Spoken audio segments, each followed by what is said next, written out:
This man murdered his Tinder date after she refused to have any relations with him.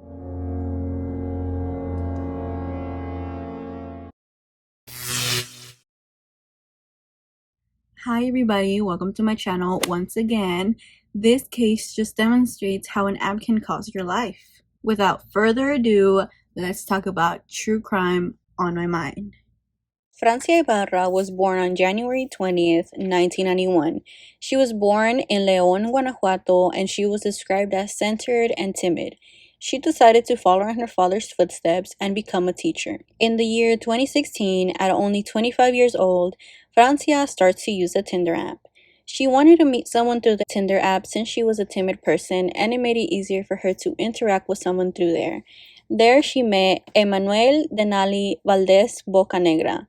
Emmanuel introduced himself as a student in the medical field, and they both exchanged plenty of messages throughout the app.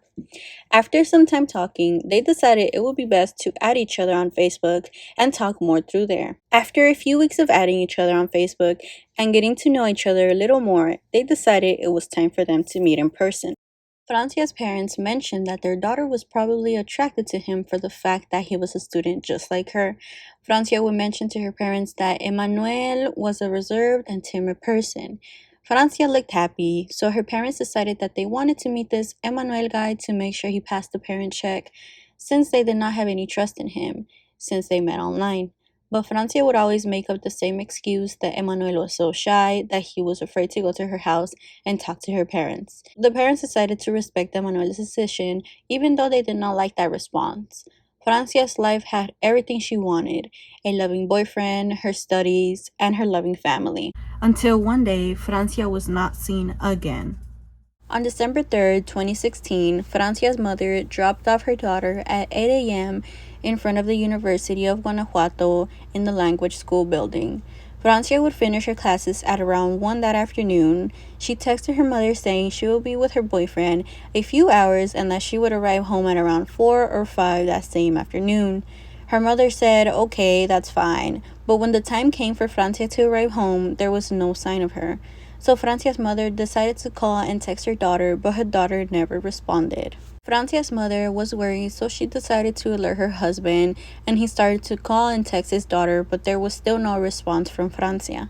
After trying to reach her multiple times, Francia's father decided to go look for his daughter on his own. He decided to search hospitals because he assumed Emmanuel and Francia had an accident, but she was not there. He kept asking if anyone saw his daughter, but nobody had seen her. After the night came rolling around, Francia's father decided to make a missing persons report at the police station. The officers told him that she was already an adult and she was in a high interest person. The police officers did not want to take the missing person report, and they also decided not to check any of the victim's personal items that her parents took with them to the police station. So Francia's parents decided to take matters into their own hands. They decided to go through their daughter's Facebook to see her friends list to see if they could locate Emmanuel.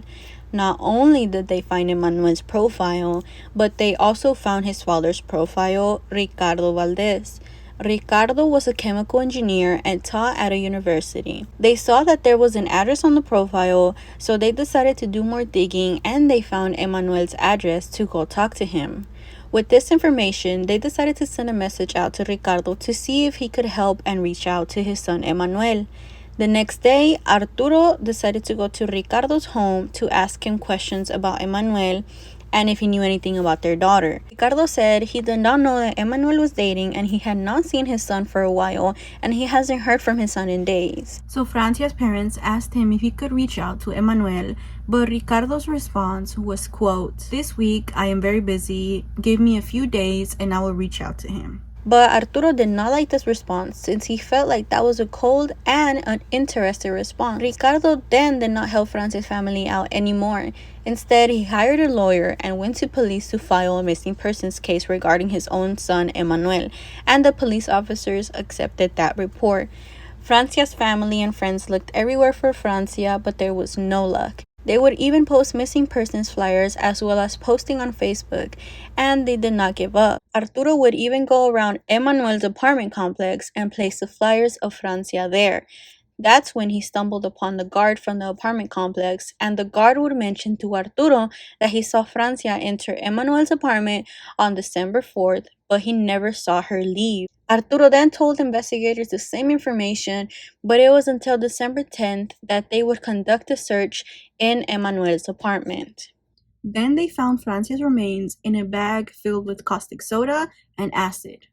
The family actually found out through the media instead of the police that their daughter's remains were found in her boyfriend's apartment, which is unbelievable behavior from the police. The only remains that were returned to the family were parts of the skull and of the hands, as well as bags of some of Francia's belongings, but her clothes were not found. There was still no arrest made at that point because the main suspect obviously was the owner of the apartment, which was Emmanuel, but he was also missing since the day Francia went missing. But then after a few days, they arrested Emmanuel in Ciudad de Mexico at a hotel he was staying.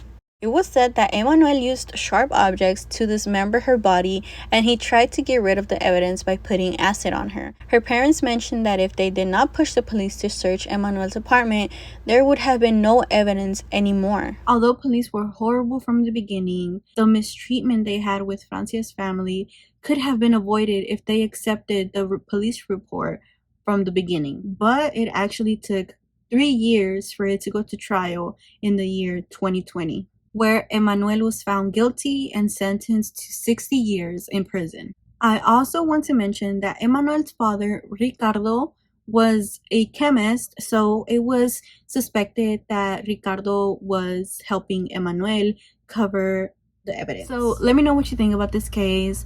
This case just comes to show that you cannot trust anybody on the internet. Nobody, even on a Tinder date app. So please be safe out there. Take care of yourselves and your family. See you in the next video.